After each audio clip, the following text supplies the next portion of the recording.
আপনি কি ওজন কমাতে চাচ্ছেন কিন্তু সফল হচ্ছেন না? অথবা আপনি কি জানেন অতিরিক্ত ওজন আপনার লিভার, আপনার হার্ট এমনকি আপনার ব্রেনকে নষ্ট করে দিতে পারে। আজকের ভিডিওতে আমি কথা বলবো ওজন বাড়ার ভয়ঙ্কর কিছু কারণ, ঝুঁকি এবং কিভাবে আপনি 100% কার্যকরী উপায়ে ওয়েট নিয়ন্ত্রণ করবেন এই বিষয়ে। আরেকটা কথা, আমি খানজাহান, আমি একজন মেডিকেল পার্সন হয়েও আমার জীবনের বেশ কয়েকটা বছর সবচাইতে বেশি অনিয়মের মধ্যে কাটিয়েছি। এটার ফল আমি পেয়েছি, যার কারণে সেখান থেকে বেরিয়ে এসে রুটিনের মধ্যে চলার চেষ্টা করেছি এবং আমি বুঝতে পেরেছি যে আসলে এই লাইফটা কতটা গুরুত্বপূর্ণ ছিল আমার ওই সময়ে। এতটাই অনিয়ম করেছি, ঠিক মতো খাওয়া নেই, ঘুম নেই, নাইটের পর নাইট ডিউটি, এটা লং টাইম চলেছে। সেই জায়গা থেকে অনেকে ভাবতে পারে যে সারা জীবন যে অনিয়মের মধ্যে চললো সে আবার নিয়মের কথা বলছে।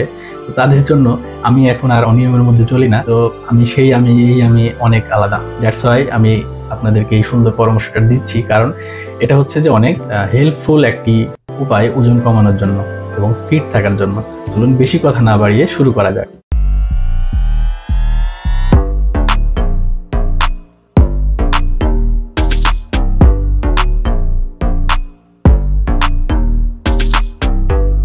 প্রথমেই বলি, ওজন বেশি থাকলে আপনার কি কি সমস্যা হতে পারে। আপনার শরীরে যদি অতিরিক্ত চর্বি জমে যায় তাহলে হৃদরোগ, উচ্চ রক্তচাপ, ডায়াবেটিক্স, ফ্যাটি লিভার এমনকি ক্যান্সারের ঝুঁকিও বেড়ে যায়।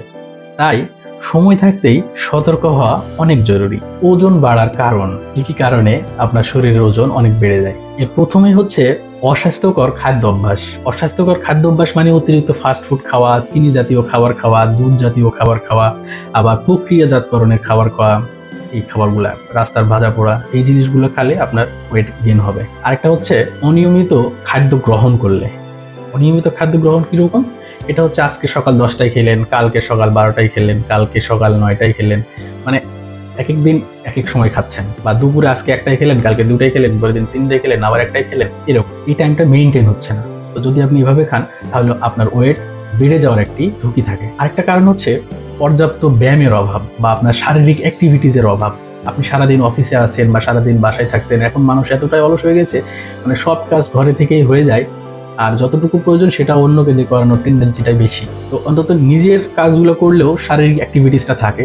আবার অনেক সময় এই কারণে বলা হয় যে অন্তত দিনে 30 থেকে 45 মিনিট হাঁটাহাঁটি করতে হবে, আপনি যোগা করতে পারেন, মেডিটেশন করতে হবে, আবার হচ্ছে আপনাকে একটু ফ্রি হ্যান্ড এক্সারসাইজ করতে হবে, লাফালাফি করার মতো। আপনার যদি এই অ্যাক্টিভিটিসগুলো না থাকে তাহলে আপনার ওজনটা বেড়ে যাওয়ার সম্ভাবনাই বেশি থাকে। আরেকটা সমস্যা হচ্ছে হরমোনাল ব্যাপার, মানে হরমোনাল ইমব্যালেন্স। আপনার যদি হরমোনাল ইমব্যালেন্স হয়, থাইরয়েড হরমোনের যদি ইমব্যালেন্স হয়, সেক্ষেত্রে আপনার ওয়েট গেইন হতে পারে। গ্রোথ হরমোনে কোনো প্রবলেম হলে এরকম ওয়েট গেইন হতে পারে বা ওয়েট লসও হয়ে যেতে পারে। আবার ইনসুলিন রেজিস্ট্যান্ট হলে আপনার ওয়েট বেড়ে যেতে পারে। আরেকটা কারণ হচ্ছে স্ট্রেস বা অনিদ্রা। এই দুশ্চিন্তা আর এই অনিদ্রাটা এত খারাপ একটা জিনিস, আপনি হচ্ছে যে আপনার ওয়েট হয় একদম শুকিয়ে যাবে, না হলে আপনি মোটা হয়ে যাবেন এই দুশ্চিন্তা এবং পর্যাপ্ত ঘুমের অভাব হলে। আরেকটা ব্যাপার হচ্ছে জেনেটিক ফ্যাক্ট। আপনার বংশগতভাবে যদি আপনার ফ্যামিলি সবাই অনেক মোটা হয় বা হেলদি হয়, সেক্ষেত্রে আপনারও বয়স বাড়ার সাথে সাথে হেলদি হয়ে যাওয়ার একটি বা মোটা হয়ে যাওয়ার একটি টেন্ডেন্সি বা মোটা হয়ে যাওয়ার একটি সম্ভাবনা থাকে। এই বিষয়টা আপনি যদি আগে থেকেই খেয়াল করেন তাহলে কিন্তু আপনি এটাকে কন্ট্রোল করা পসিবল। ওজন বেড়ে যাওয়ার কিন্তু অনেক কারণ আছে, কিন্তু আপনাকে একটা জিনিস মনে রাখতে হবে, সেটা হচ্ছে আপনাকে অস্বাস্থ্যকর জীবনযাত্রা পরিহার করতে হবে, তাহলে আপনি ঠিক থাকবেন। এখন আমি আপনাদের কিছু 100% কার্যকরী বিজ্ঞানসম্মত কিছু উপায় বলে দিব, যে উপায়গুলো ফলো করলে আপনি মোটামুটি ওজন কমাতে পারবেন, ভালো মতো ওজন কমাতে পারবেন এবং সেটা বেশি সময় লাগবে না। আর এটা কিন্তু ডিসিপ্লিনে রাখতে হবে। আপনি নট মোটিভেটেড, আপনি আজকে মোটিভেটেড হয়ে 2 দিন করলেন পরে বাদ দিলেন, এরকম না। এটা হচ্ছে আপনাকে অবশ্যই ডিসিপ্লিন মেনটেন করে আপনাকে করতে হবে। এটাকে আপনাকে লাইফের একটা পার্ট বানাতে হবে। যেমন আমি প্রতিদিন সকালে ঘুম থেকে উঠে ব্রাশ করি বা প্রতিদিন সকালে ঘুম থেকে উঠে নাস্তা করি বা এনিথিং এলস, আপনার যে লাইফের যে পার্ট আছে, যে কাজগুলো আপনি ডেইলি করেন, সেই কাজের একটি অংশ বানিয়ে নিন। দেখবেন আপনি সুস্থ আছেন, ফিট আছেন। 1 নম্বর টিপস হচ্ছে আপনার শরীরে ক্যালোরির ঘাটতি তৈরি করুন। কিভাবে ক্যালোরি ঘাটতি তৈরি করবেন? আপনার শরীরে যদি প্রতিদিন 2000 ক্যালোরির প্রয়োজন হয় বা প্রতিদিন যদি আপনি 2000 ক্যালোরি ইনটেক করে বা খেয়ে যদি অভ্যস্ত হন, তাহলে আপনাকে যখন আপনি শুরু করবেন তখন আপনাকে 500 কমিয়ে 1500 ক্যালোরি আপনাকে নিতে হবে। আর 500 ক্যালোরির ঘাটতি থাকতে হবে। আপনার শরীর যেন সবসময় এই ক্যালোরির অভাবটা ফিল করে। সেকেন্ড টিপস হচ্ছে সঠিক খাদ্য গ্রহণ করতে হবে। সঠিক খাদ্য বলতে প্রোটিন সমৃদ্ধ খাবার খেতে হবে আপনাকে, যেমন দুধ, ডিম, মাছ বা চিকেন, তারপরে হচ্ছে যে ডাল, এই খাবারগুলো আপনাকে বেশি খেতে হবে। আবার ফাইবার জাতীয় খাবার বেশি খেতে হবে, মানে ফাইবার জাতীয় অনেক ফ্রুটস আছে, যেমন শাকসবজি আছে, তো এই খাবারগুলো আপনাকে খেতে হবে। ফাইবার জাতীয় খাবার খেলে ওয়েট লসে এই ফাইবার জাতীয় খাবার অনেক হেল্প করবে আপনার ডাইজেশনে। আর ফ্যাট যখন আপনি নেবেন তখন আপনাকে স্বাস্থ্যকর ফ্যাট নিতে হবে। স্বাস্থ্যকর ফ্যাটগুলো কি, যেমন অলিভ অয়েল, বাদাম, চিয়া সিড, এগুলো হচ্ছে স্বাস্থ্যকর ফ্যাট। আরেকটা হচ্ছে পর্যাপ্ত পানি খেতে হবে, প্রতিদিন 8 থেকে 10 গ্লাস আপনাকে পানি খেতে হবে।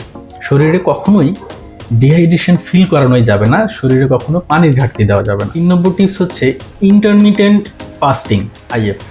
এটা একটি বিজ্ঞানসম্মত একটি সিস্টেম যেখানে আপনি 16:8, মানে 16 ঘন্টা না খেয়ে থাকবেন, তারপরে 8 ঘন্টার মধ্যে আপনি খাবার খাবেন। এই 24 ঘন্টার ভাগ হচ্ছে এরকম ভাবে করতে হবে। 16 ঘন্টা না খেয়ে থাকবেন, পরের 8 ঘন্টায় খাবার খাবেন। আপনি চাইলে, যদি মুসলিম হয়ে থাকেন, আপনি যদি চান যে সপ্তাহে আপনি 2টা রোজা রাখতে পারেন, তাহলে আপনার এই ইন্টারমিটেন্ট ফাস্টিংটা হয়ে যাবে। এটা কিন্তু ফ্যাট বার্নে অনেক গুরুত্বপূর্ণ ভূমিকা পালন করে। 4 নম্বর হচ্ছে ব্যায়াম করতে হবে। আপনার শারীরিক অ্যাক্টিভিটিস দরকার, আপনি হাঁটাহাঁটি করতে হবে, ফ্রি হ্যান্ড এক্সারসাইজ করতে হবে, ওয়েট নিতে হবে, মাংসপেশি যেন অ্যাক্টিভ হয়, এইরকম কাজ করতে হবে প্রতিদিন 1 ঘন্টা। মানে মোটামুটি হাঁটা থেকে শুরু করে মোটামুটি আপনি প্রতিদিন 1 ঘন্টা মিনিমাম এই শারীরিক অ্যাক্টিভিটিসটা থাকতে হবে। তাহলে আপনার শরীরটা অ্যাক্টিভ থাকবে এবং ফ্যাট জমার সুযোগ কম পাবে। 5 নম্বর টিপস হচ্ছে পর্যাপ্ত ঘুম এবং স্ট্রেস ম্যানেজমেন্ট। একটা কথা বলা আছে এভাবে যে আপনি না খেয়ে মোটামুটি 21 দিন বাঁচতে পারবেন, কিন্তু না ঘুমিয়ে আপনি মাত্র 11 দিন বাঁচতে পারবেন। এই খাবারের পাশাপাশি আপনাকে যদি ঘুম আপনার ঠিক না হয়, প্রতিদিন 7 থেকে 8 ঘন্টা যদি আপনি না ঘুমান, তাহলে আপনি কখনোই পরের দিনের জন্য রেডি থাকতে পারবেন না। ঘুম আমাদেরকে রিফ্রেশ করে, আমাদের ড্যামেজ সেলকে রিজেনারেট করে। তো সেক্ষেত্রে 7 থেকে 8 ঘন্টা আপনাকে ঘুমাতে হবে। আর অবশ্যই স্ট্রেস ফ্রি থাকতে হবে। স্ট্রেস ফ্রি থাকার জন্য আপনি মেডিটেশন বা ইয়োগা করতে পারেন। মেডিটেশনটা অনেক হেল্পফুল একটা জিনিস, যেটি করলে আপনার স্ট্রেস কমে। অনেক সময় অনেক মিউজিক আছে, আপনি চাইলে সেই মিউজিকগুলো নিতে পারেন, যে মানে শুনলে ব্রেন রিল্যাক্স হয়। তবে স্ট্রেস ফ্রি থাকতে হবে।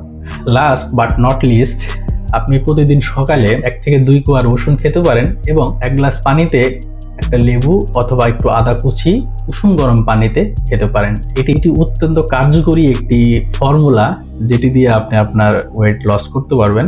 তবে এটা 1-2 দিন করলে হবে না, এটা কন্টিনিউ করতে হবে। রেজাল্ট আপনি ফিল করতে পারবেন মোটামুটি 30 দিন পর থেকে। 3-4 মাস করলে আপনি এটা সুন্দর একটি রেজাল্ট পাবেন।